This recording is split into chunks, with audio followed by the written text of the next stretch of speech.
Interesting అనిపించింది. ఇలా ఉండాలి ఫైట్ అంటే. నెక్స్ట్ టైం అంటే ఎవరైనా తీసుకున్నప్పుడు బాగుండాలి అనమాట. నెక్స్ట్ హారిక గారు, దేత్తడి హారిక ఉంది కదా, ఆమె సుమన్ శెట్టి గారు, వీళ్ళిద్దరు ఆడుతుంటే నాకేమనిపించింది అంటే ఇద్దరు బాగానే ఆడారు, no issue. But last final Dethadi Harika calm అయిపోతుంది, తనకి ఏమైపోతుంది ఆగిపోయింది. అదే అలా అయిపోవడం కరెక్ట్ కాదు కదా. అంటే ఆమె పోటీ ఇవ్వడానికి వచ్చిందా లేకపోతే ఆయనకి విన్ చేయించడానికి వచ్చిందో అర్థం కాలేదు నాకు.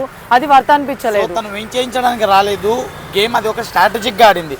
సో సుమన్ శెట్టి గారి బాల్స్ కింద పడిపోతే నా బాల్స్ అక్కడ మిగిలిపోతాయి కదా నాగింది అంటున్నారు, మీరేమంటారు?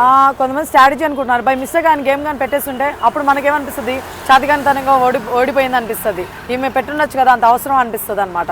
సో అలాగా ఆయన పడిపోయినాయి కాబట్టి ఓకే, పడకపోతే ఏంటి, పడిపోతాయని నమ్మకంతో కదా ఆమె ఆగింది.